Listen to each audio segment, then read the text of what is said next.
Next, we have a mother-daughter team.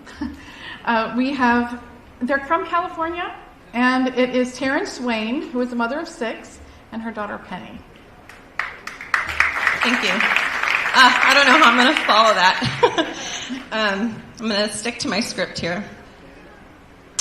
My story is about my daughter, who was socially transitioned at her public school. Having been a homeschooling mother for over a decade, I was forced to put my children in public school due to having financial issues and having to go back to work full-time. While homeschooling, my daughters were your typical preteen girls. They were confident, secure, just your typical girly girls. Within a year of them being in public school, I started slowly seeing the impact of what was really being done behind closed doors. Both my daughters were riddled with anxiety, couldn't sleep, started self-harming, and struggling with suicidal thoughts. I particularly noticed my oldest daughter, Penny, doing different things like talking in a lower toned voice, dressing more masculine, wearing tight sports bras, wearing boys' boxers, and cutting her long hair off.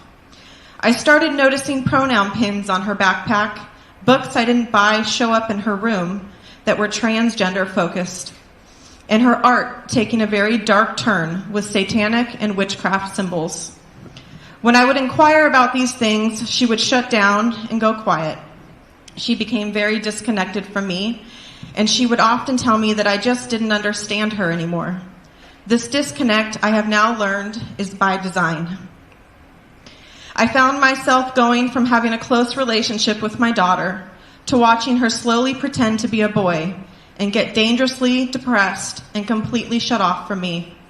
After refusing to let her have transgender pride flags at my house or to affirm the transgender narrative, she chose to live full-time with her dad, who was affirming her. I felt I had lost my daughter. I prayed and was resolved to stand on the truth. After some time, and what I believe was a miracle, she wanted to start coming back to my house and also asked to homeschool again. Within months of her being out of the public school, her anxiety, self-harm, and depression started to slowly subside. And by the grace of God, this past year, she gave her life to Jesus.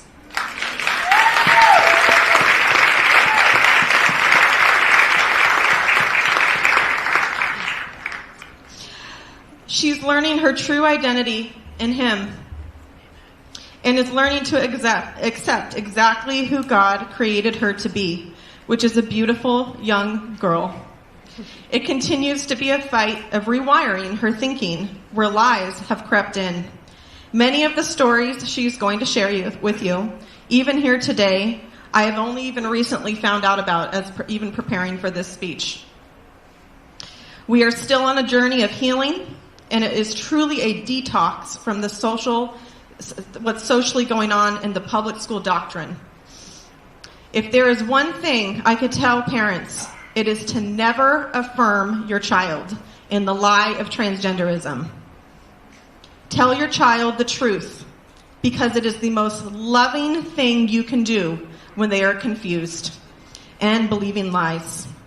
Now you can hear from Penny. Thank you so much.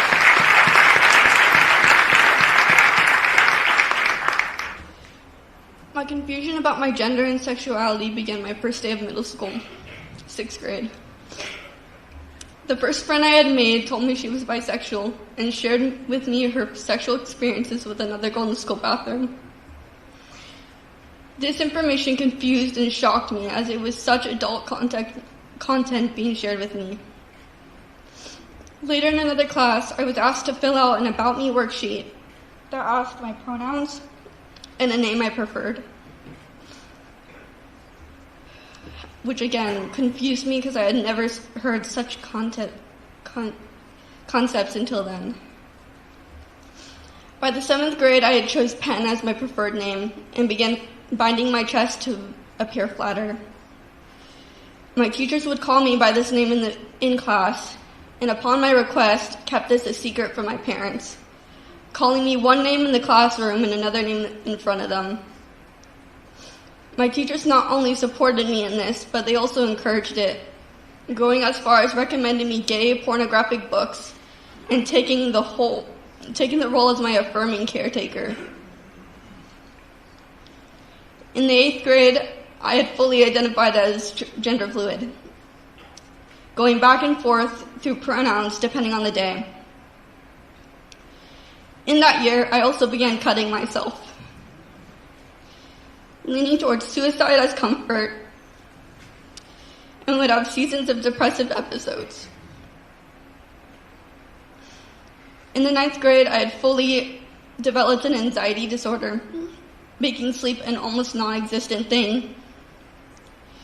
And these tendencies were common among my friends, since we were all suffering the same things and would apply each other's coping mechanisms. All of this happened during the vulnerable stages of my parents' divorce, which made me a very easy target when searching for somewhere to belong. Entering 10th grade, I decided to switch to homeschooling due to my mental health declining significantly and me wanting to get better. As I spent more time at home, away from the heavy influences of school, teachers, and friends, my mental health slowly but surely began to improve. It wasn't until this year, though, my 11th grade year, I had met Jesus. I had began to get more involved in the church due to the solitude of homeschooling. I had not only found healing in the community that I had found, but I had realized how deep and dark the pit I was in. I'm still in work in progress, but I've never had such a better hope for the future than I do now.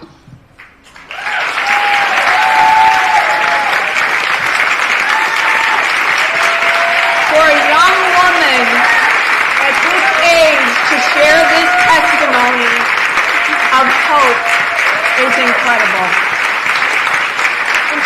I think it's important that I just want you to know that she said she's ready to share this. It's a very hard thing to go through, and she wants to share it so that she can let all those other parents out there know this is what their children are facing, and we have to stand and support them in being who they are, not who the world is lying to them.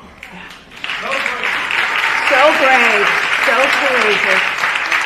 And thank you, Karen. Thank you, Penny. As parents, not giving up, and as daughters, and sons and daughters and children, realizing how much your parents love you.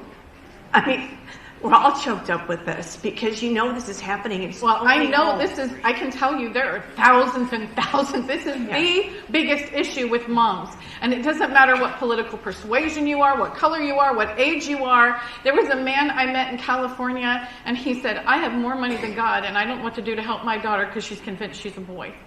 This is tragic, absolutely tragic what's happening to our kids. And Penny, I cannot thank you enough for having the courage to stand up and for Karen never giving up. Thank you. I know that wasn't easy. Thank you. It's hard to imagine that in today's world, these are things that we have to be talking about.